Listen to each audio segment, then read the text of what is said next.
No, it's Hess. Not yes, it's Hess. What? He just messed it up. No, go ahead. I'll edit that out. I am very happy to be here. Thank you very much. That was a great show. Michele, you're wonderful. Thank you. I see you. Goodbye. Well, as y'all surmised, this is another episode of Unstoppable here at the Contagious Smile with our lovely, sexy host, Victoria Cure, Michael in the background here, and In the toga. our very special guest, Mr. Dr. Joshua Hess. Just Mr. Sir. And Michael, you know better than that. Shame I on know. you forever. See, we told everybody that voice. That's the radio Calm voice. down, ladies. He's already married. It's true. He's married. And he has a Happily. man crush on you. God, yeah. Who couldn't? That was the gunshot wound. Oh, God. Sympathy. I still haven't seen it. I still don't believe it truly exists. So The chiropractor didn't see it. Just saying. Didn't happen. also, I want to point this out. If you're going to a chiropractor to get your gunshot wound checked out, then it couldn't be that serious, could it? Could it? My wife busted out laughing because I don't do chiropractors. Actually, I only do my wife, but I come off that bed when she cracked my neck. It was hilarious. Man. Shut up, Faith. Faith and I almost peed on ourselves because he jumped up so far off of that bed. And he was like, oh, a girl can't crack me. There's no way. There's no way. And next thing you know, he's like. So now I'm committed to 10 weeks of therapy under her. Yeah. To recover from the neck having been cracked? The gunshot wound. Oh, my God. And she was like, he's in shorts and I don't even see it. I said, yeah, welcome to my life. So we have Mr. Hess on our show today. And I can't wait till. And that's a fact. Yeah. Your podcast. You want to talk about it? You want to talk about it? I do have a podcast now. It's exciting, it's thrilling, and unnerving. I'll be honest. It's really unnerving to produce something and put it out there, let alone to take the time to put it together and make sure it's accurate. So I'm in awe of you and Michael. Yes, you too, Michael. And putting this out on the reg and as many shows as you guys do. Kudos. Thank you. So tell us about your podcast. It's called Oh, That's a Fact. It's based on the idea that I was a teacher before I ever got into medicine. And I still feel like a big part of what we do in medicine is teaching patients about things that maybe they were aware of or weren't aware of and gave different names to. So this podcast kind of fills the knowledge gaps, basically, of what people think they know and gives it a little bit of twist. Like the first two episodes. The first one was on procrastination. Everyone hears that and goes, oh, man, that's the worst. That is the worst. It's never good for you. But actually, turns out maybe it is beneficial. Oh, no. As a place. Near the end of this. The research shows what the research shows. Or habit formation and why it is just so incredibly difficult to form new habits that are good for us. And why is it so hard to get rid of the ones that are bad, like the doom scrolling bit, which I know is now all over the place. People talking about there are ways to do this, simple ways sometimes to just get rid of it. Like as simply as putting your phone to charge in a different room. If you don't need it for an alarm clock, don't keep it bedside because obviously we're not supposed to be looking at it right before bed anyway because of the blue light. Just put it in a different room and there you go. But there are other things we can do. And the podcast kind of tackles all of those things. And sometimes, like I said, just gives it a nice twist. So I'm seeing myself as a knowledge curator, if you will, of all the things that maybe we should have been taught in school and weren't a practical application for life. What about those that sit there on the toilet for 45 minutes scrolling TikTok? That's for medicinal purposes. What word are you trying to say? I don't know. Okay. 45 minutes. Twice a day. Look, BID. You are so regular. That's admirable. When I'm making a masterpiece in there. Okay. Oh, you're drawing at the same time? Oh, is it paint? Paint by numbers? I got to know how you do your shade work. They're swirlies. I'm just saying if the walls look a little bit different color, maybe it's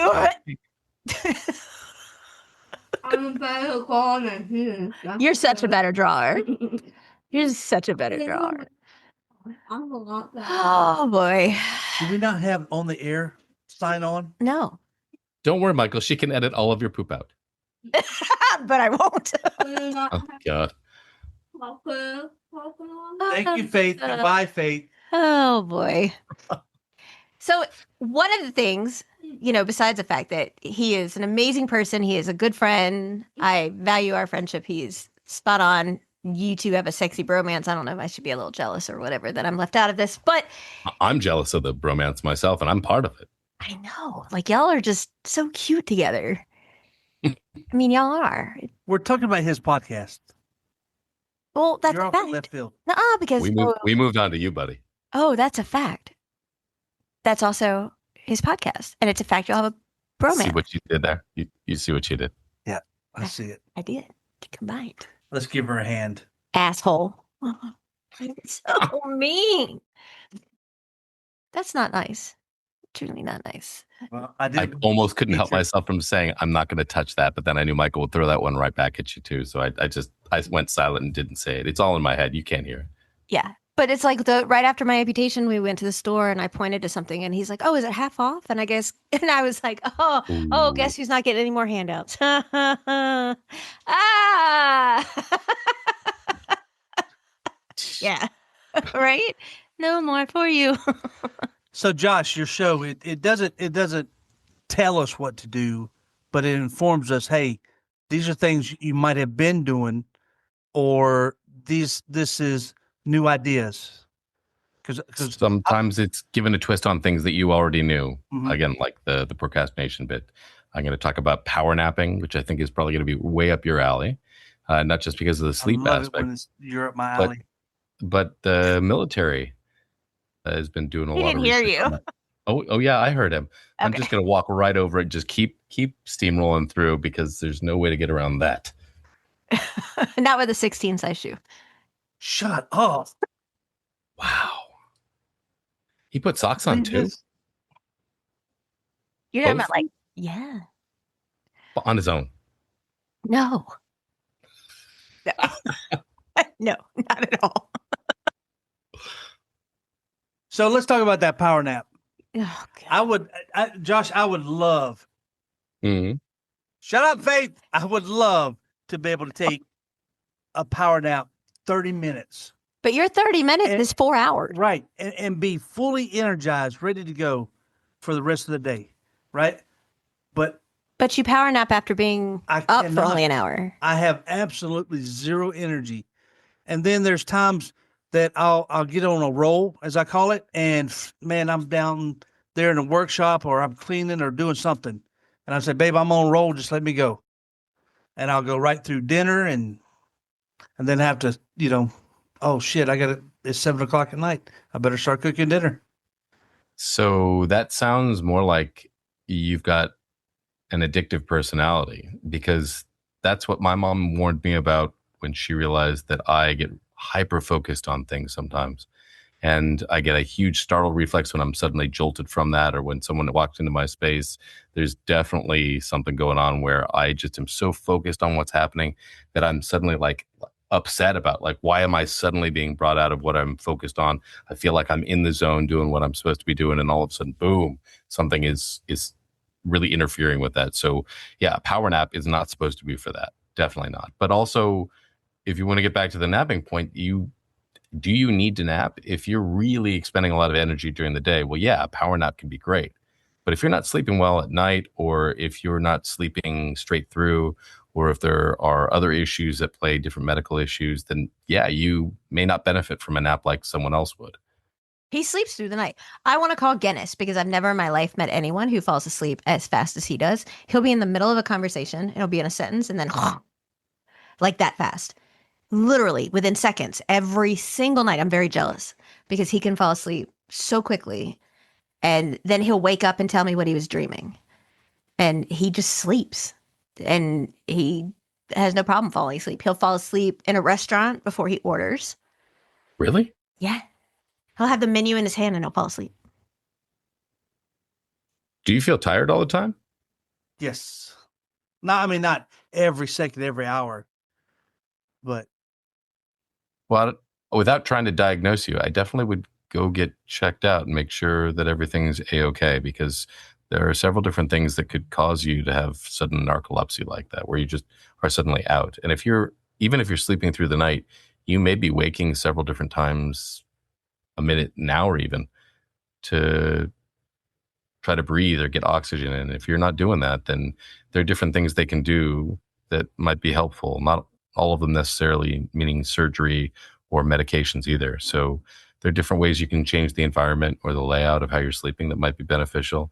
He even has a machine, but he doesn't wear it. So that's going to be a big deal, depending on, are we talking about like a CPAP machine? Mm-hmm.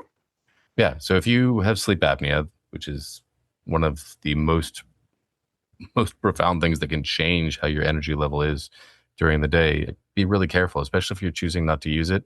You're going to have problems where you could fall asleep while driving. You could fall asleep if you're operating any kind of equipment. And if you're working on something and you're using any type of saw or cutting or a spinning device, that kind of machinery can be really, really hurtful to you. And then we're talking about some severe physical damage as well. You could look like me. Ugh. You're gorgeous. We should be so lucky. Right? You're the one with the bromance over here. I know. Well, could end up I'm losing my just saying, he's great, but I mean, there's always room for improvement. Look at me. I did my hair for you. Do you know how long this took? You Jason Statham'd it? I'm not saying I didn't.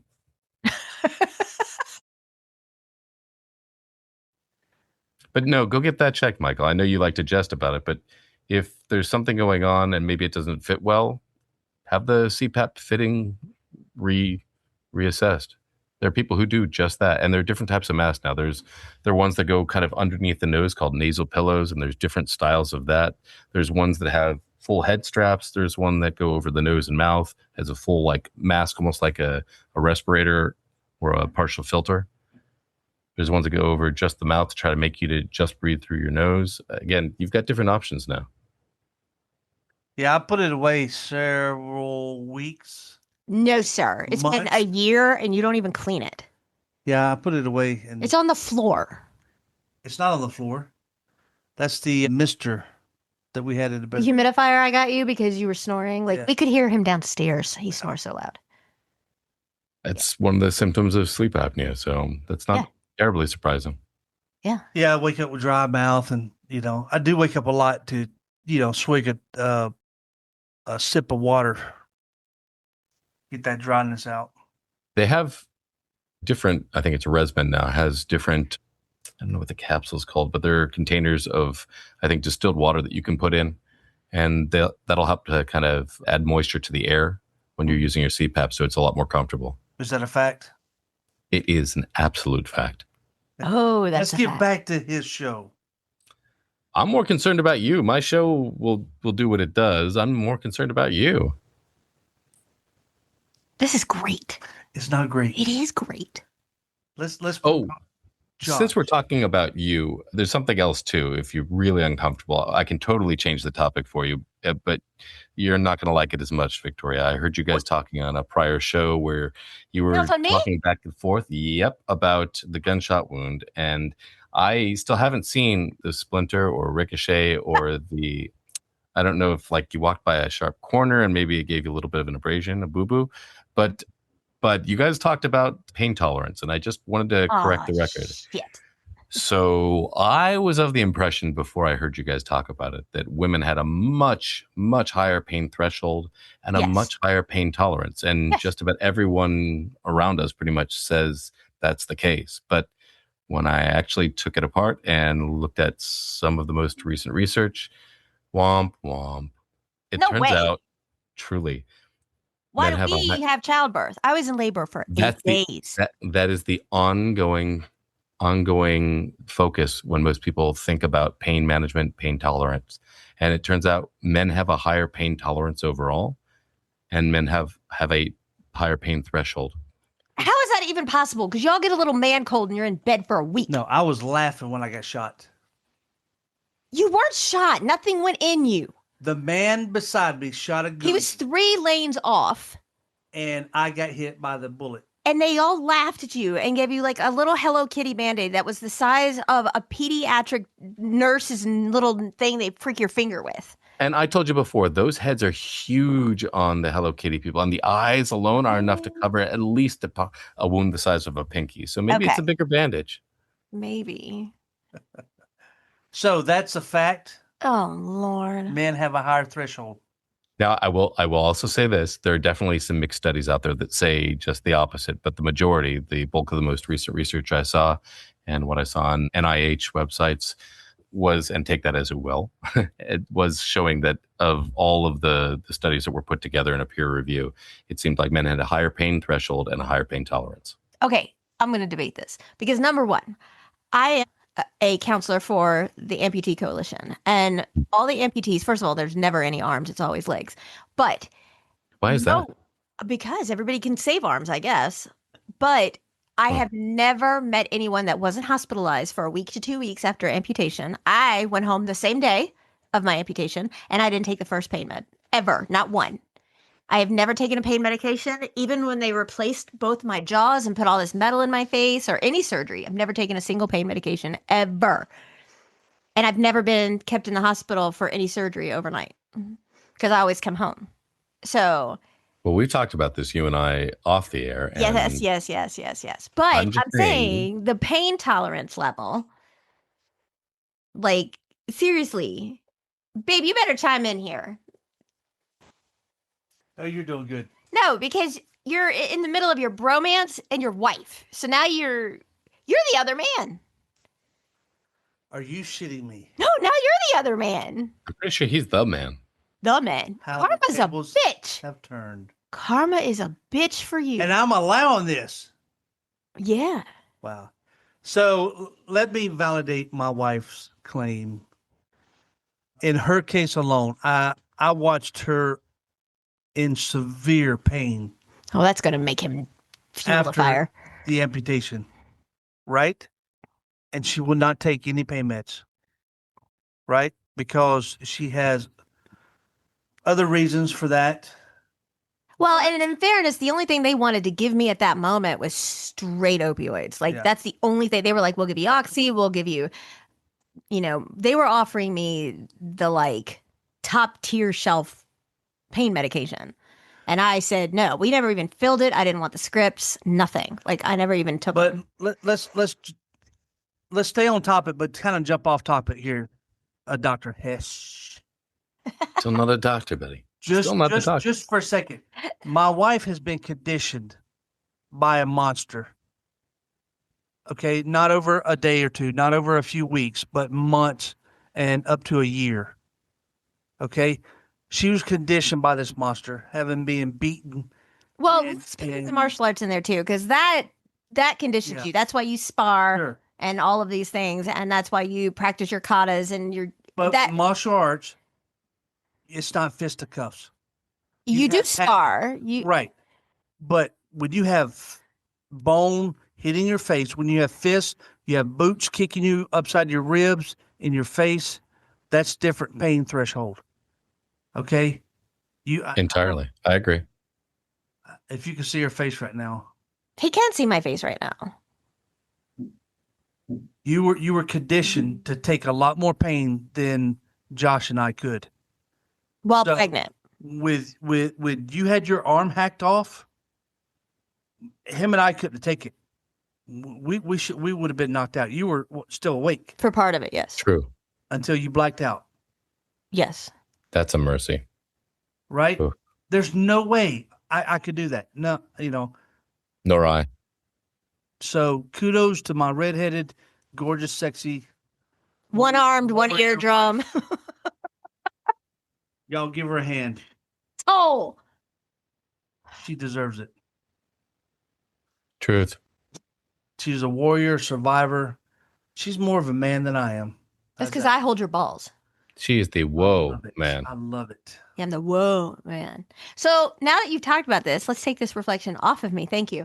And let's talk about how when people come in to urgent care, ER, things of that nature that have been abused and say they have their abuser with them, what are some ways that they can convey to the medical team that they're in this situation, because I was that woman, Joshua. I was the woman that said, I fell trying to get into my vehicle, but I have this huge bruise in the inside of my leg that is the shape of a boot print. And I'm trying to say, no, I fell backwards getting into my vehicle. And we know it's a bunch of baloney, but how can somebody in that situation at the moment talk to their provider in urgent care and let them know? Because some people have no idea how to get that across and still be safe about it.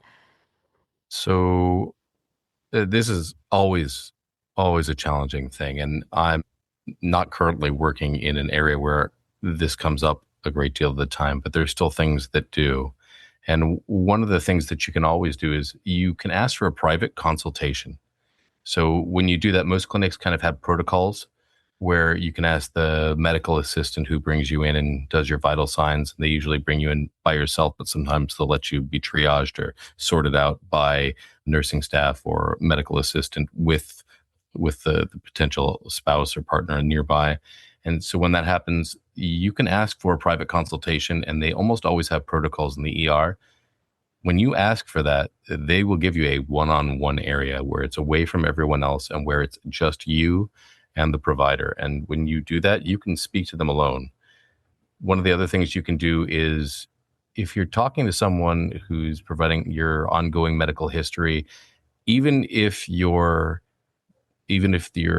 partner is there at the time, you can always ask for a social history update. So what you can do is say, I want to go through and document what sort of stresses you're under, and they'll ask you a series of questions that will lead into what's going on. Are you safe at home? But, yeah, you and your partner. Is it unsafe at home? And then it'll be part of the clinical record at that point. Right, but the victim is not going to say yes. They're not going to say, yes, I'm in a bad situation. They're going to answer, or he'll answer for you. And a lot of time, they're not going to let them be alone. Yeah, that in itself is kind of telling for most medical providers. If there's a spouse there and they insist, or a partner there, and they insist on being present when all of the social history and all of the discussion is going on, and when the patient is sort of fidgety and can't verbally say anything, those nonverbal tells are really big. Sometimes even just crossing your arms and just holding yourself and tucking yourself into a ball and just not responding at all is enough to have the provider clear the room and literally call security if necessary to pull the other partner out so that you can have a one-on-one with the provider.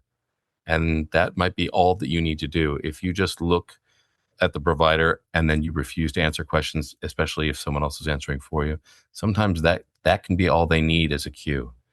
And sometimes they may miss it. Yes, because I've been there many times where they miss it. And they just, can you let her answer? Well, no, I'm answering for her. And they just miss every single option and opportunity. And they just, okay, well, she's really upset. She's pregnant. She's clumsy. She's this, she's that. She's upset we ruined dinner by having to come here tonight, blah, blah, blah. And so I'm just trying to help her by answering for her. And they don't see those signs. Sometimes instead of using just normal descriptive language saying I'm stressed, you can kind of give information about like a functional point of view, like that the stress in your life right now is causing some sort of functional impairment. Like I'm losing sleep, or I have like ongoing chronic like stomach or GI issues. I'm experiencing a lot of what feels like migraines or headaches. Sometimes just doing that will key the provider into looking at those body parts. And sometimes if they see the bruising, if they see the redness, if they see the wounds that are in different stages of healing, and multiple wounds at that, sometimes that can be a good cue. Yeah, but then all of that can help. Yeah, but then you have those that notice it, and then the partner says, oh, she's very clumsy, or she runs into things, and it's overlooked. And then we go in there. But there is a proven statistic that when people come in to get medical assistance, when they feel they're being listened to and that somebody is actually listening, that they're 4 times more likely to actually try and leave and get away from their attacker or their abuser. You were sharing something with me. I think we had a conversation last week actually about, and never heard this before, that I can't remember what you said. It was only 10% of the time when someone leaves their abuser, do they actually stay gone? that they Yes. come back. Is that Yeah. right? 10%? And then they return 7 different times is the Jeez. average that they return because they don't have in place a safety plan to get out and be safe. Because the most dangerous time for I hate the word victim because they're warriors. The most dangerous time is when they leave because the abuser feels they've lost that control, and that's when it gets heightened. It's the most dangerous officer involved call for them to go on because domestic violence calls is the ones where the guy's out of control or the female is out of control, and it ends up being the most deadly. When I went to court the first time, I did have an advocate. And I actually felt my abuser before he came into the courtroom. I was like, he's here. And then the doors opened and there he was. And the advocate was like, she can feel because she's trained herself to know, like she gets heightened and she tenses up. And she was like, her attacker is one of those who would come back and kill her, is what she testified about me in court because of the severity of everything. But when a woman is trying to leave, especially with the kids, and a lot of people don't want to admit that if your abuser is hitting you, it's only a matter of time before it's going to be the kids and the pets. And people are like, no, it's only me. It's only me. He's not reached down to the kids yet. The kids see it. The kids, and I say it all the time that children should not have to spend their adulthood recovering from their childhood. And that is, such a strong statement because the kids see it. I did a book called Dear Silence, You Lost, and I opened it up and we had hundreds and hundreds, as you know, you helped me with it. And we had so many people come in and write. Like I had a little, well, he was a little boy at the time, write to me saying, I hated you, Mom. I hated you because I didn't understand why you stayed. Why did you stay and let Dad hit you and slap you and beat you? And I watched this and I hated you because you kept me there. And then when he turned over 18, he said, I owe you the biggest apology ever. And his mom had passed away from abuse. And he was like, I am so sorry because I realized that had you divorced him and left, then I would have had to go with him every other weekend and you wouldn't have been there to defend me. You wouldn't have been there to step in front and protect me. And so my whole life while you were here, I hated you because I didn't understand why you made me stay. But had you divorced him, I would have had to go with him and you wouldn't have been able to keep me safe. And now I know why you stayed. And for the rest of my life, I carried this weight that I never told you how you mean to me. And I love you and I'm sorry. And that really was such an impact to me. I begged him to come on to the show and he's a wreck. He's like, I'm in therapy. I'm on all these, mental health meds because I am living with a ghost where I told my mother every day, I hate you. He said, I came home from school. She'd say, how was your day? I say, I hate you, like every day, because I knew when he walked in the door and the keys hit the counter that the shit was going to hit the fan. He said, I knew that was exactly what was going to happen. I never wanted to come home. I hated her for keeping me there. And then I realized after I was 18 and I moved out and she still stayed because she didn't have anywhere to go. She had no money. She had nothing. That's why she stayed, was to keep me safe. And he's like, I live with that every day of my life. And my heart broke. I mean, it absolutely broke. There are ways to get out and bring your kids and, safe, but I just finished and released, it came out today actually, Shielded, about how the government, really doesn't protect I hate it, the victim. I hate that word. And, if you're, say for instance, the abuser is in law enforcement, or military, the rates go from 1 in 4 to 1 in 3. And those are the numbers that are reported. So if 1 in 3 is reported, what's not reported? Exactly. Right? And then you have these kids and the government turns a blind eye, like mine never did anything to my ex. They gave him medical discharge and he gets money every month for the rest of his life at 100%. I got nothing, no transitional compensation, no insurance for me for life, not a doggone thing, nothing. But he did. And I went after him. I had him dead to rights on 9 felonies. And because of a technicality, it was released and I couldn't go back after him again. And so it's not fair how the system, when you are the victim, and I was interrogated left, right, and center. It was all, why did you let him hit you? Why did you make him mad? Why didn't you just do what he wanted? Where were you when this happened? Who saw it? What time of day was it? What were you wearing? Nobody remembers that. I remember my nose being shattered open, and I don't care who was around me. I don't know who was at 3 o'clock, 9 o'clock, 4 o'clock. I don't know what the weather was. I know that I was bleeding into my mouth. These are the things you remember.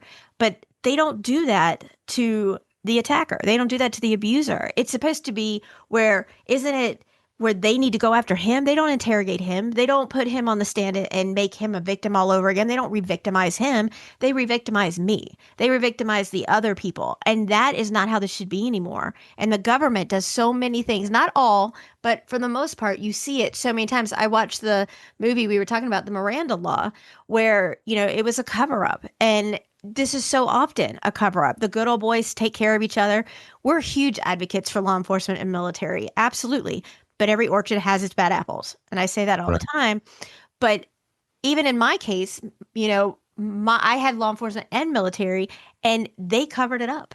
And not only that, but we talked about last night, and I know you haven't listened to the episode yet, but you're a father. Can you imagine knowing that your little girl was being abused and you don't try to stop it? You don't do anything about it. You turned a blind eye, and then you take him on vacation, the abuser, you take him on vacation and you help him and his issues. You help him get money. You help him do things for him. At the same time, you look at your daughter and, well, you chose to stay, so it's your fault. I mean, that's what this is about, and it's heart-wrenching. And we need to, one voice can start it. Rosa Parks was one voice who started a huge, movement. Well, we're trying to do that too, because it's not fair, because you go to jail, let's say if you even do go to jail, because most times they don't. On the average, most times the abusers don't. If, let's say they do get incarcerated and they serve 2-3 years, they're like, my time served, it's over. Well, for the victim, it's not. This isn't something we can say, oh, it's been 2 years, 3 minutes for whatever, and we shelf it. You can't do that. We have to. It's life-altering, life-changing. Yes, we have to learn how to relive our entire life in every aspect because of what somebody else did to us. We get a life sentence, and they don't. And while they're incarcerated, they get health care. They get 3 meals a day. They have insurance where, not technical insurance, but they get medical care. They have a roof over their head. We're dealing with all of that, and they try to make us crazy. They try to say that, there's something mentally wrong with us. And it shouldn't be that way. And that is why I'm so glad you're here with us for so many reasons, because we need to bridge together the medical team as well to try to help, because nobody raises their hand and says, oh, I have nothing to do today. I'll sign up to be abused. Nobody does that. And then nobody else, helps either. You're a good old boy in a uniform who's beating your spouse, and you actually get the nerve to call law enforcement out there. Oh, hey, Joey Bag of Donuts, how's it going? Did you fix your car? Whatever. Don't make him mad. He's had a hard day. Let him just, we're not going to put it in a report, dude. Just, take a drive, whatever. And then our hope of safety is out the window. Yeah. And we've got to do something to change this, because it's not okay. You talk about 1 in 3 or 1 in 4. That's, Joshua, that's your wife, that's your daughter, that's a mother, that's a sister. I mean, that's 4 right there that in some capacity in their lifetime will experience some form of abuse. Correct. And that is not okay. So let me, Dr. Josh. It's Joshua. Joe. He called you Joe. If you don't mind, let me tag in here for a minute. My wife and I both were in law enforcement, and we both know training is, without a doubt, one of the things that a lot of law enforcement and medical personnel are lacking, right? Mm-hmm.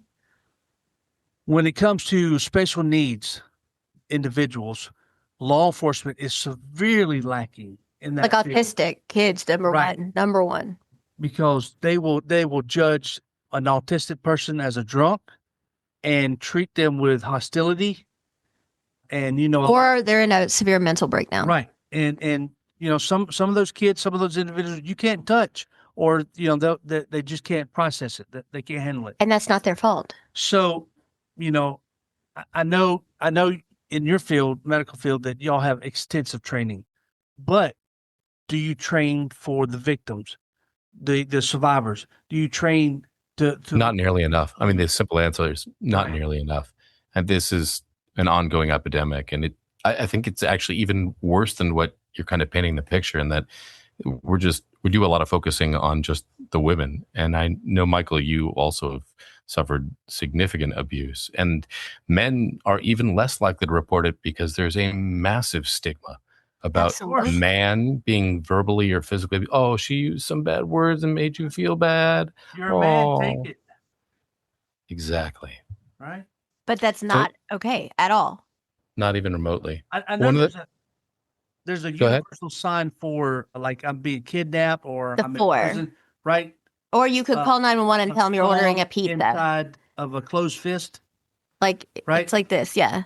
Well, shouldn't there be something like in the medical field that they can, hey, this is definite. There's something going on here, and they're giving me the signal.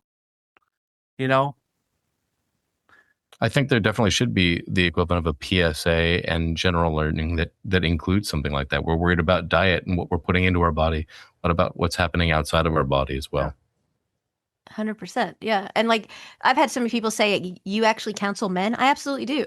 Oh, yeah. Because not all men are the man who did this to me. And so absolutely, because it's not a gender epidemic. It's an everybody epidemic. It's a Right. man, a woman, a trans. It doesn't matter who it is.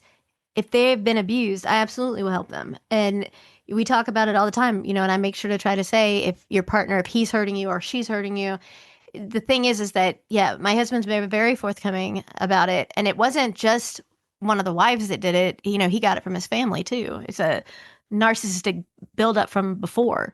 And we've chosen to break the cycle so that we don't have to pass that on, because that's crazy. And you So part can of the break the things, cycle.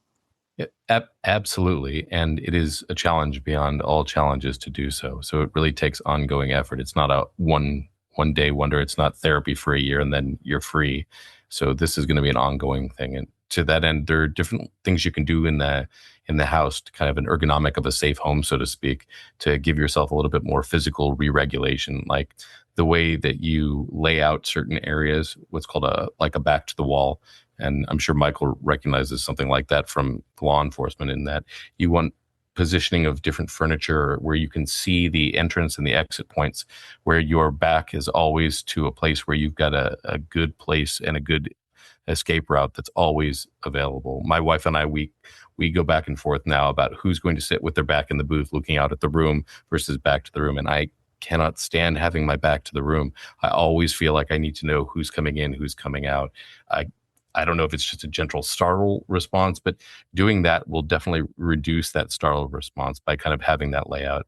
You can also change like the lighting in different rooms for kind of a circadian rhythm, using kind of like warm or low level lighting. That can also trigger your melatonin, make it more easy for you to go to sleep and rest and recover, so that you feel like you're in a safe and warm environment.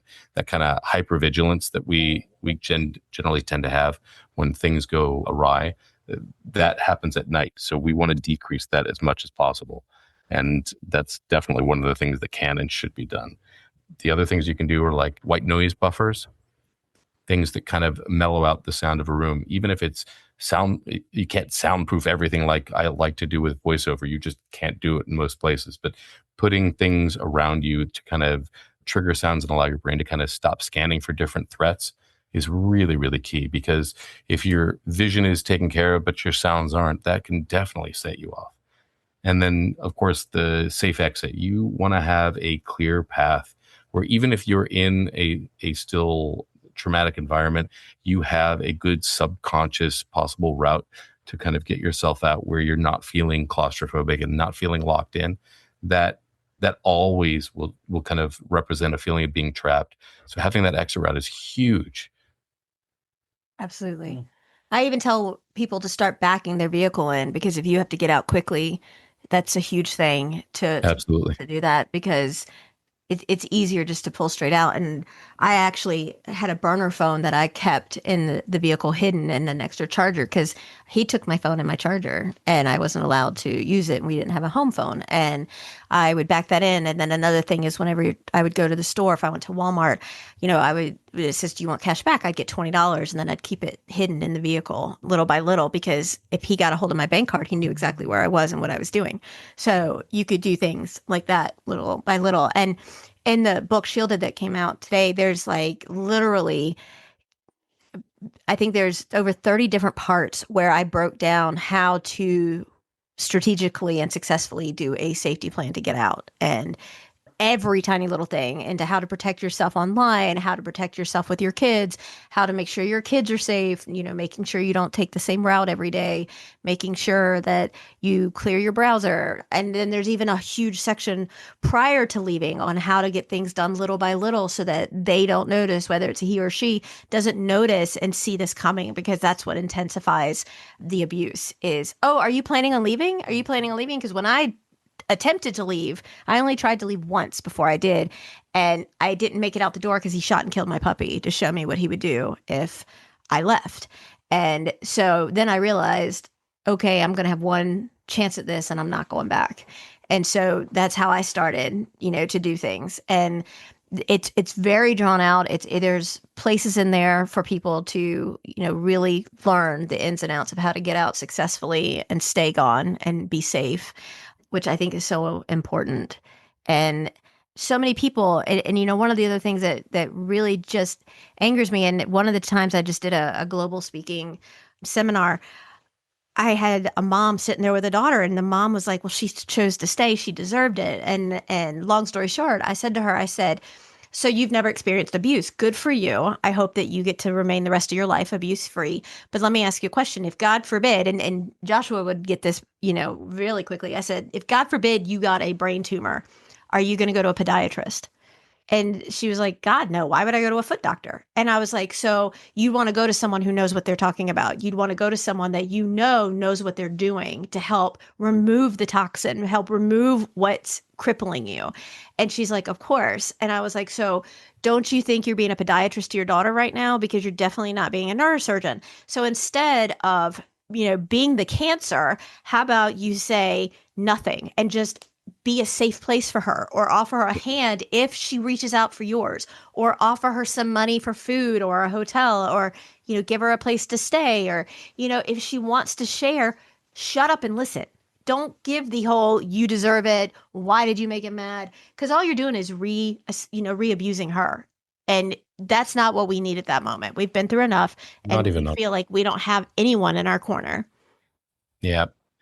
When you and I started talking about this last week, and I said, I'm not quite sure how voiceover or podcasting based on what I do with, knowledge creation is really going to be helpful. You and I were talking about what might work. One of the things I did was put together kind of a list of about 10 different like micro habits that are really good for self-esteem or independence. So one of the things people can do if you're staying or going, doesn't matter, is what they call the morning mirror greeting. You basically look at yourself in the mirror and you have to say out loud, if at all possible, one true fact about yourself, one true thing that you know to be true about yourself of a positive nature. My skin looks good today. My eyes are clear. I am feeling gratitude that I can see the way I did yesterday, that I have the ability to do the things I'm doing, that I'm breathing clean, fresh air, that I know that I can get through the next couple moments. Just reminding yourself with that just morning mirror greeting can sometimes be just enough of a boost and a baby step to kind of move yourself forward to the next. 5 minutes of what we call studio silence. So just sit in your total silence to kind of relearn what your thoughts are on your own, pushing the abuser's voice out of your head and just sitting with your thoughts where you are, just like you were talking about with the mother and daughter sitting there. Sometimes just being there, just allowing someone to show you what it is that they need, or just asking, what do you need? In fact, my wife is constantly telling me, because it's broken, let's fix it. If something's wrong, let's put it together. Let's make this work for us. And she's constantly, and she's so good about this, she's telling me, do you want to share and just be heard, or are you looking for feedback? That's fantastic. It really is, because it changes the whole dynamic of the conversation. And then it puts me on the spot and makes me stop just for a second. Am I really wanting to hear what she has to say about the things I'm sharing about work or in my life or problems with a friend or conflict out and about? Am I really wanting to hear what she has to say, or do I just want a sounding board? Someone who's just going to take in what I'm saying and just let it go just so I can get it out. And sometimes that's it. But there are some times when it's important to have, I even wrote this one down, is a victory log, writing down kind of the things that even if they are small, just something every day that you did and you did well. I made the perfect cup of coffee. I dressed myself in a way that I'd never done before, or I got up and I moved around and I had full faculty. I didn't bump into anything. I I made myself feel just 0.1% better today by doing one small thing. And then really and truly writing it down. It sounds like such a stupid thing, but there's something really powerful about the act of taking a pen or pencil to a piece of paper and writing it down.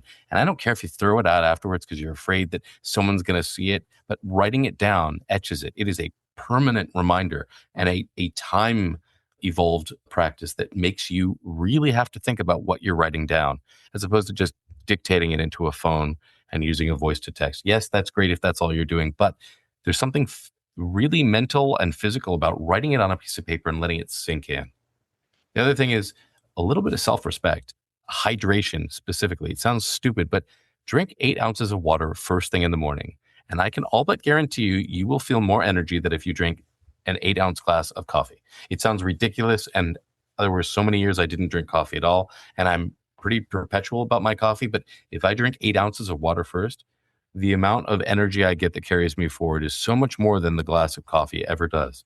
And just doing that hydration throughout the day can continue to kind of give you that energy as you move forward. And that is incredibly valuable because that energy might be all you need to just propel you forward and make your next step of maybe daily movements, 5 minutes. Just walk around for 5 minutes. Just a single lap around the building for 5 minutes.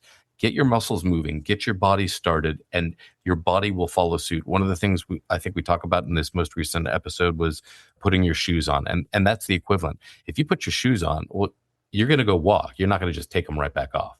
If you put your shoes on, you're going to want to move for more than just a second or 30 seconds. You're going to want to get something out of it. So that simple walk, that might be all you need to really go. And if you're going to do that, you also need to practice saying no. Practicing saying no to something small, whether it's a telemarketer or someone says, "Oh, can I ask you to do me a favor?" Hear them out and say, I'm going to have to say no. I actually have something else I need to do. And don't feel like you have to explain yourself every time you say no. Saying no to some things will give you that same resource of time that you were going to give to them for yourself or for your future or for your children and their future, or thinking about how you're going to separate yourself a little bit further today and prepare yourself to move forward away from that abuser. Also, digital hygiene you were talking about, deleting a negative comment. And if it's a negative comment that they've left you via text, delete the text. Delete the text. It doesn't show to them. They can't see. They don't know. And so doing that can clean your environment. Also, you were talking about putting money away. I think that's incredibly valuable, even if it's only $1 to $5 a week. It doesn't sound like a lot, especially now, but that all adds up. It's also gonna change your mindset about the way you're gonna invest in your future, and that's what that is. It's not just saving money. You're putting money aside so you can invest in a future where you can feel comfortable, where you feel like you've got something worthwhile to save for. And that also is going to get in your mind because then you really are going to think about what's next. Like, what's the next step I need to take? And that's when they can go to someone like you or Michael and they can kind of correct that internal voiceover that you have. Stop saying you're stupid. Stop saying I can't do it. Marcy likes to remind me frequently, it's not I can't do it. It's I can't do it yet. I can't do it just now. And that doesn't mean I'm not going to. Again, I'm not producing the podcast on a more frequent basis that I really want. It's not as consistent as I like yet. And that's going to happen. And I'm going to be willing to give myself the grace for now to let me do that because actually I'm learning is a powerful, powerful set of phrases. Or I can't do it is so much better than I'm stupid. I'm not stupid. I'm stupid about that thing. So I'm going to learn. And when I have, I'm then going to do it and I'm going to do it well. And then one of the last things that I really wanted to mention about this, and I pulled it up on the list too, is It's called breath work or box breathing. I don't know if you've ever talked about this with your audience, but the idea of giving yourself the time to breathe, yes, but doing it for a sustained amount of time, just four quick successions of inhaling for 4 seconds, holding that breath for 4 seconds, exhaling for 4 more seconds, and then holding it without breath for 4 seconds, and then rinsing and repeat. That slows everything down. Things like that are micro habits get you back to a good baseline where suddenly your mind's going to clear. You can do more. You can save more. You can act more. You can think more clearly about what you need to do and how you need to do it. That includes if you're in the middle of engaging with someone, do slow, even if it's a 2 seconds of box breathing. That slowing and focused breathing is going to give you all the time that you need to really plan your next step. Sometimes I feel like that's all we really need. And I know for me, I get in my head. I just get in my head. And sometimes that breathing or going back to a baseline really settles you down and lets you think, okay, I need to move forward. What am I going to do now? Absolutely. He has such good advice. It was awesome. Yes, he does. Yes. I think I'll try the water bit for the energy. The box breathing. Well, I tell people all the time to, even in the middle of an attack, just breathe for 2. Because, you don't want to give them any symptoms or any idea of what you're doing, because it could look like to an attacker at that moment that you're getting ready to rile up because you're breathing in. So just do it for 2, because it doesn't look like such a huge, like you're bowing up at, when a 2 count versus a 4 or an 8. A 2 count really just makes kind of like a shock look, not necessarily I'm going to bow up at you and escalate the situation. And then also I tell people with what you said about the writing something down, put it on a Post-it note and then put it in your vehicle, or put it, in your glove box, or put it in your, Absolutely. in the console. And then, it's less likely to be found there. So put it in there, or better yet, even I had someone say to me, I did what you said, but I took it a step further. I did a little Post-it note every day for a week just to say, I'm not going to do this every day. I did it for a week, and I did 7 of them, and I put them inside of the operator manual of my vehicle's glove box. Love that. And I was like, that is phenomenal. Like, she's like, because a man is not going to go in there and look at the operating manual in the glove box. And she's like, so I have them in there. And when I'm at a red light or I have to run to do something for him, I pull them all out because they're together, and I flip through them like a flip book. And there's just 7 notes, Absolutely. I'm like, that's phenomenal. I love that idea. I love that concept. I would go a step further. I think she's actually got it down even further and better than what we talked about before, which is, I think, going back and even reading one of those, but just rereading that win is huge. And we need that. We all need that. Yes. Sometimes that's, again, enough just to carry you. Right. 100%. Faith asked me if you've asked my husband yet about the pregnancy. I didn't want to push it because I know we're getting close to, the 3rd trimester now. And I know this is a challenging time for most expecting fathers. And you know what? I want to give you the floor. Michael, how are you feeling? What do you need from us? You've got jokes. This is great. So for those of y'all who don't know, 6'1", 280 pounds. I have a gut of glorious solid rock. Yes. Well, part of it was taken away because of the gut. I did. Oh my Lord! No, he wants to know how the babies are. I'm not pregnant. Yeah. Multiples? You didn't Quad. Get out. No man has inseminated anything in this body. You mean a woman inseminated you? That's amazing. Right? Right? That would be a miracle. That's what the turkey booster was for. Dr. Josh, Joe, I do like your put your shoes on fact, right? Because there's I appreciate that you're attributing it to me, but I got to say, it's actually not me. It's a therapist I was seeing. Well, I was telling her I was having problems, and I told her I was going to steal it. And she said, it's yours. So you're reflecting. No, I like because you don't want Faith to get him on our side and give you a hard time, which she has begged for him to do. Well, I mean, there was an admiral, William McDavid, an admiral that gave a speech about making your bed. Mm-hmm. And I'm sure you've heard. I've read it. I've read it. Yeah, it's phenomenal. And who would thunk that you could talk that long about making your bed? But it's the same principle that Dr. Joe just put out, because there's many days there Joseph, that I'll just go in my house slippers And pajamas. and pajamas. Hey, I give all credit to. I mean, if Hello Kitty's your thing, Hello Kitty's your thing. I don't think you should be ashamed of that, Michael. And you should wear it loud and proud. Right? Shout out to Monk Sticky for wearing pajamas. Every day. He holds the Guinness Book of World Records. Yeah.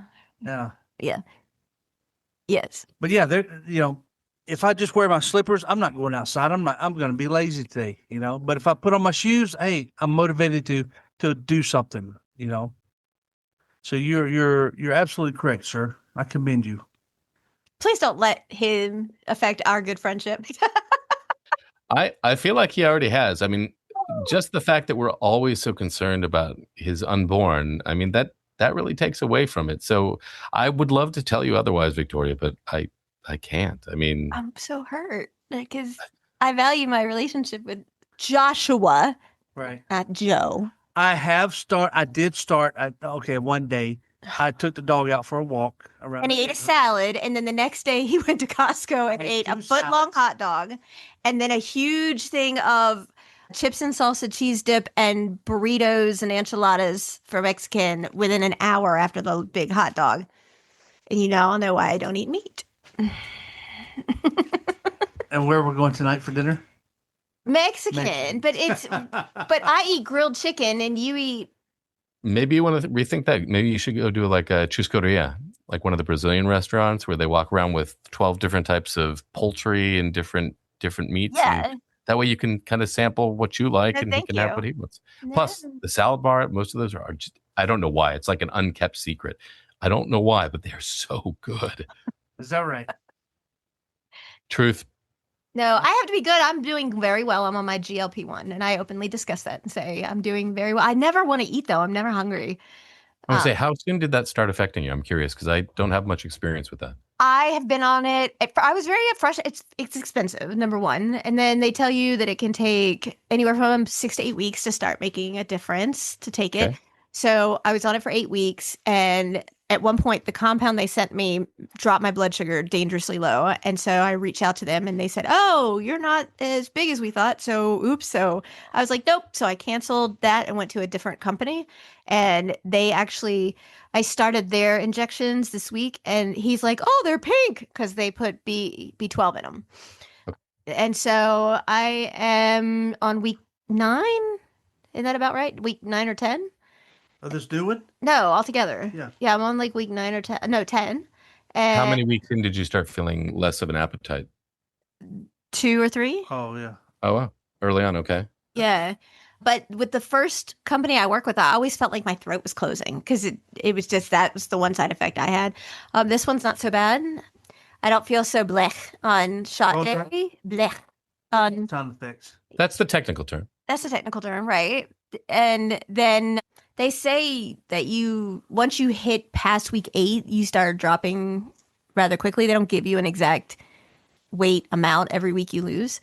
But I'm hoping by end of April I'll be at my goal. Hopefully. And Great. What's that number? Kiss my ass. Yeah, that's the goal. Minus a 2 and then divide by. Yeah. Oh. Yes, but see, like he saw somebody yesterday, and I asked him. I said, "What do you think she weighs?" Okay, and he was like, "Oh, I don't know." I said, "Well, as a cop, and you had to guess her weight, what would you rate?" And he's like, "Oh, 145." I knew this woman's weight. She was 265. Okay, so it's really close. Right, it's like it's 1 digit off and then 2 digits off, so it's not that far. Right. So then he was like, "Well, you're like 15 pounds smaller than her." I was like, "Wait, what fell out of your face?" Ouch. What fell out of your face? I said, I look like I'm 265? No, that's not what I said. What fell out of your face? That's what you said. Oh, you said I look like I'm 145, 130. And I'm like, but you thought she looked 145. Right. So you thought I looked like her. No. Then that doesn't make sense. You're like a foot and a half taller than she was. Doesn't matter. It doesn't. Oh, it does matter. But Wait, your how tall was size she? matters, woman. Huh? How tall was she? Like 5'1", And how tall are you? 5'8". So a half foot taller. Okay. Okay, so that would be, they average 5 pounds per inch. So that would be 35 pounds. Men have the most screwed up way of counting. I don't even want to hear you. 1, 2, skip a few, 99, 100. Yeah, that's Right. it. But I mean, I was like, I don't look like that. You know, I'm very weight conscious. I openly admit I have body dysphoria. I know I do. But I mean, my husband's like, oh, okay. But now, in all fairness, when I dated my husband back 25 years ago, he told me if I gained any weight, cut my hair, or got any tattoos, he'd dump me. Is what he said to me back then. And I worked out like a banshee. I was addicted to the gym like people are to drugs. I went twice a day. When I traveled, I had to stay in a hotel with the gym. I walked the steps. I didn't take an elevator. I never cut my hair. It was down past my thighs. And because I knew the day I met him, he was it. Little did I know he was soiling his oats in anybody with a pulse and a breast. So, you know. A single? Not two? Oh, no, well, maybe single. But I mean, yeah, he soiled his oats in every United Nation country while we were together back in the day. Let's talk about that in Coming to America. I know.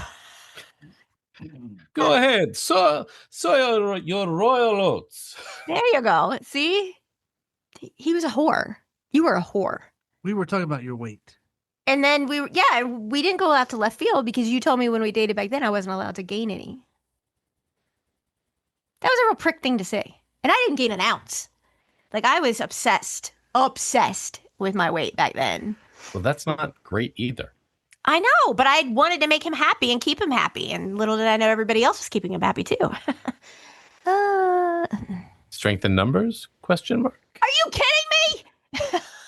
Now he's on your side. This is the bromance bullshit. Well, if he steps out on you, he and I are going to have words. Strong words. Right. Faith keeps scissors in her purse and said, I'm going to show you what Baba did wrong if you cheat on my mother. Did you hear him, though? I'm keeping that sound piece. Mm-hmm. If you step out on her. Right. Yeah. I'm keeping that sound piece. You're not Mormon, are you? Nope. Okay. Would it matter? I'd still have words with you if I were Mormon. Yes. You could have more than one wife. I've been married before.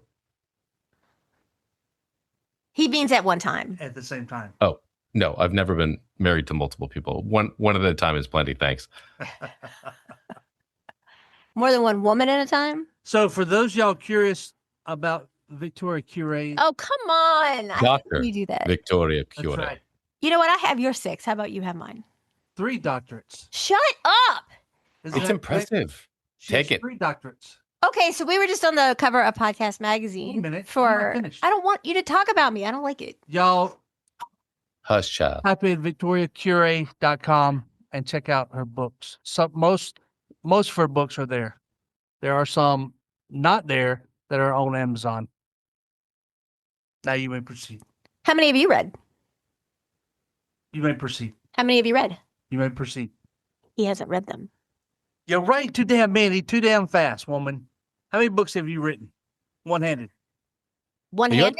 Are you at 11 or 12? What, books? Oh, no. I'm at 51. What? Yeah. Yes. You've written 51? Yeah, they're not all out yet because I just finished the Stucco Squad series. Book 1 has just come out in the Stucco Squad series for kids, but I just got Shielded that came out. I've done 5 books this year since January 1. And then I'm collaborating on 5 more book collaborations that'll be out this year. Wow. And then... I'm sorry, can we go back to the 51? You're worried about him talking about how many degrees and how educated and well-spoken you are. You're not willing to let him do that. I'm well-spoken. Huh? But you're going to feel totally comfortable talking about the fact that you've published 51 different books. Yes, because they're all helping people. Like workbooks. And your education isn't helping people. Is that what you're trying to tell us? Not necessarily. Girl, you a liar. You a liar, girl. I don't lie well. No, but I created a workbook that works with foster care kids that have been in abusive situations that is being used in that system. And then we have the Stucco Squad series that coincide with the Stucco Squad classes of the Academy. Don't start. So that they work together. We were just given an international award for our Academy as the #1 trauma-informed Academy for survivors of abuse, which was awesome. Yay. Thank you. And That's massive. That's, yeah. And long overdue. Thank you. Yes. So can we go back to Faith's request of YouTube bantering? Because that would be great. Thanks. No, I think we're at the end of our show here. But we got to get Joshua on more often because I've been trying to get him on for a long time. So, Dr. Joshua. Oh, good Hess, God. Where can we He got find half your right. podcast? Where can you find my podcast? Anywhere you like. Oh, That's a Fact is on Spotify and Apple, iTunes. It's on Pandora. It's on Amazon Podcasts. It's everywhere. And how do Just we look look it up? Oh, That's a Fact. Joshua Hess. That's a fact. Yep, hosted I by give it Joshua a Hess. 5-star recommendation. Like I couldn't recommend him enough. Now, is that just the letter O or OH? OH. OHTHATS. A fact. Correct. Y'all be sure to check it out because we will promote him. Left, right, and center. He's amazing. I appreciate that. Yes. And even if you didn't, again, you guys have been so helpful from the very beginning, even before the trailer came out. So I really appreciate all that you guys do for everyone else. And I especially appreciate it and the help you've given me. So Well, you're welcome there, JH. much obliged.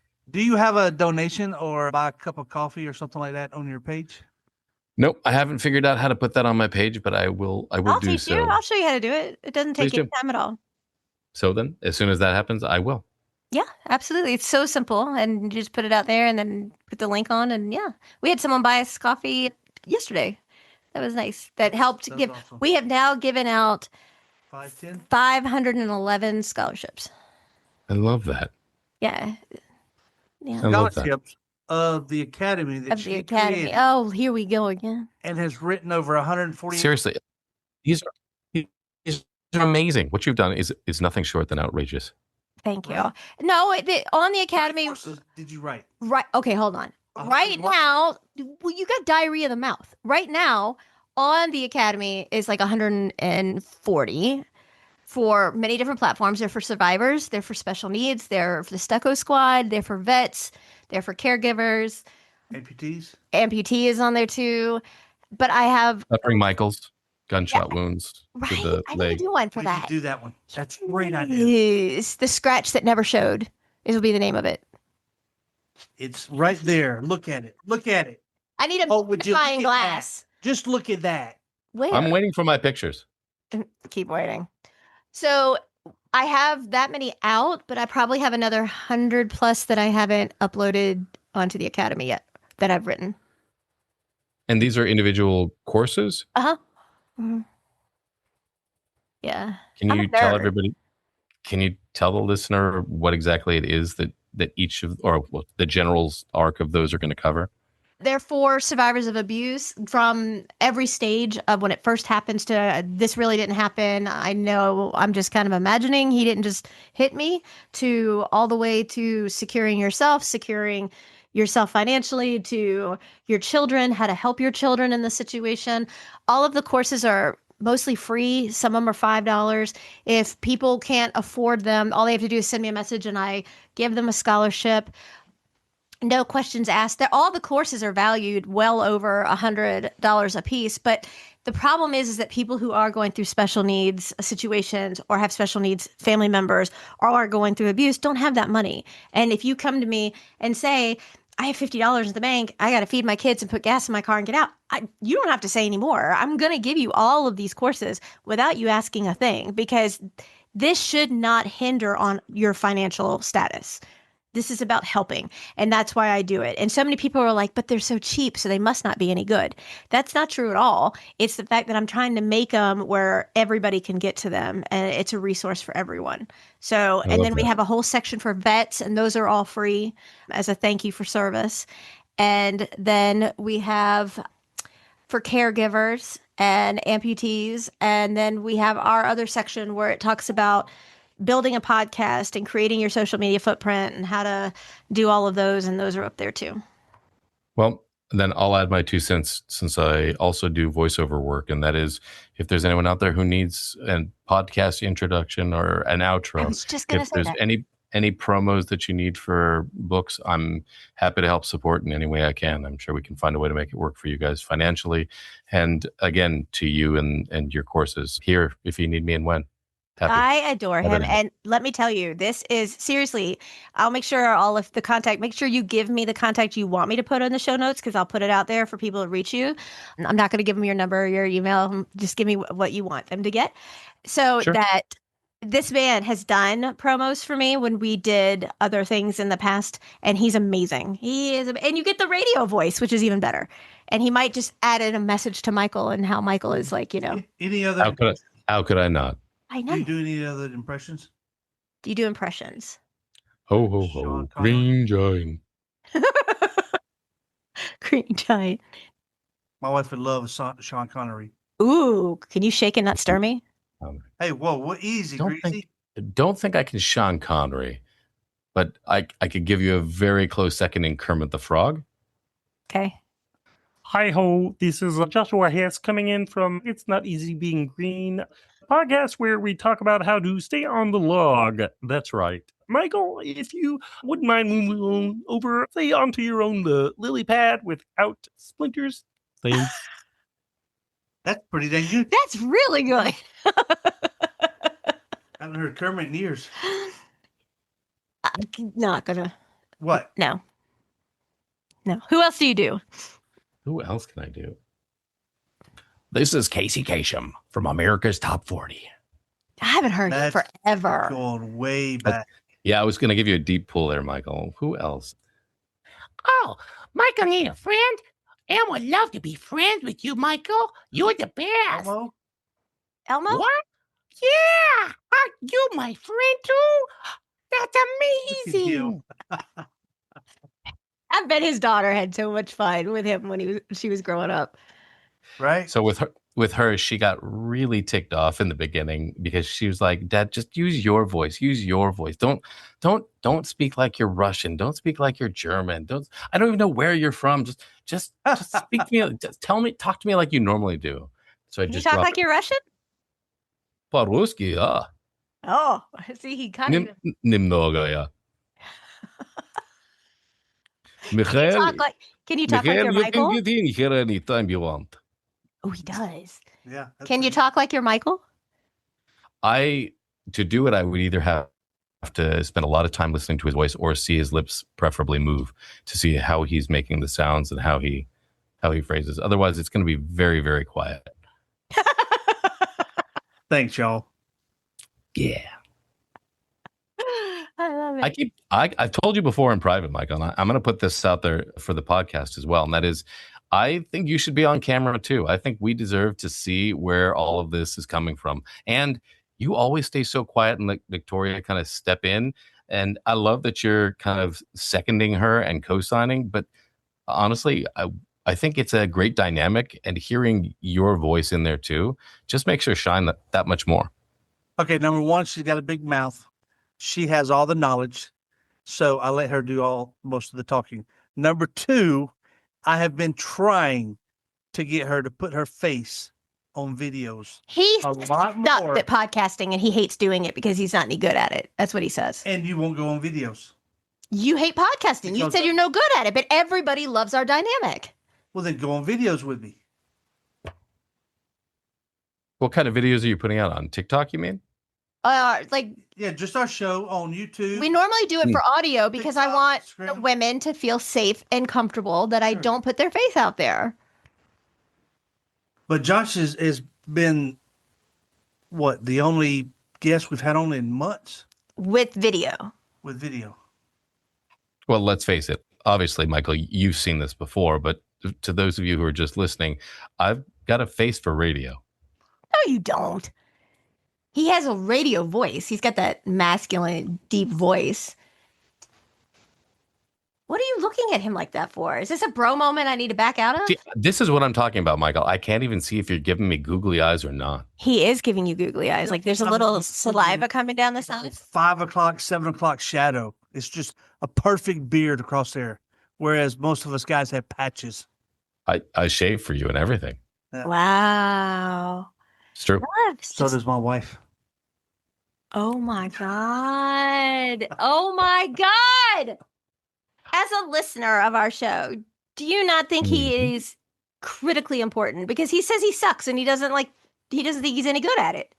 I think if you really felt like that, Michael, you probably wouldn't have done the introduction the way you do every single show. So from the get-go, at the start of every show, we can hear just how important and crucial you are to the podcast in general.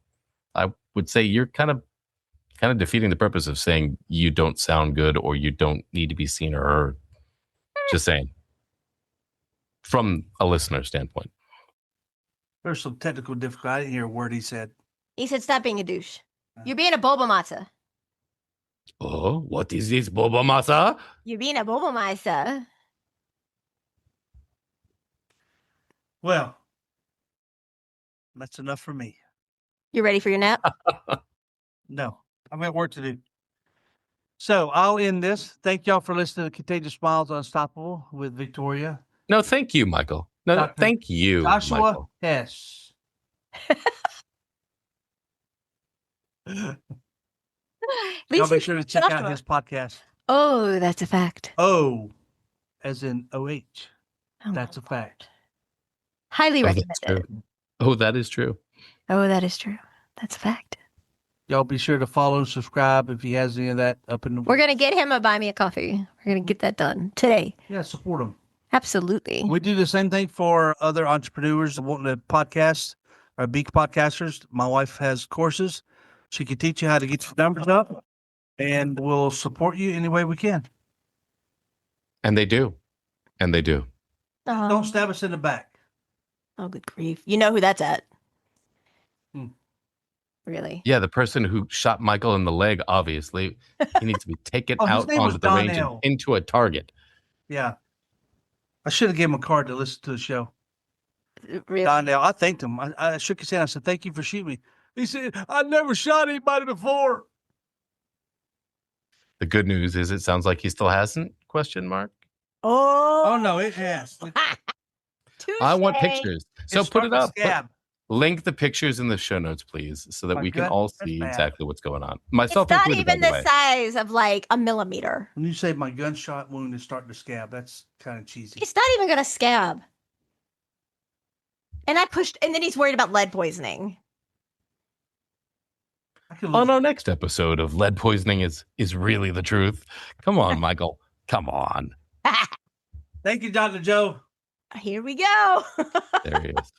Michael's out. Please come back again. I don't want to wait another year or 2 or 3 to get you on here. I've been trying to get him on here forever. They trying to get you on too. Shut up. God, you Keep it see what I PG. deal with? I do. I really, well, no, I can't see him, but I hear all of it now. Could you at least put your face here for a second? Oh my God. Snoopy. Yeah, Snoopy. Oh, you can see it. His shirt is perfect. It says See, I'll do buddy. it tomorrow. Good to see you, man. Thank guys. you, I do appreciate it. everybody. Oh, grief.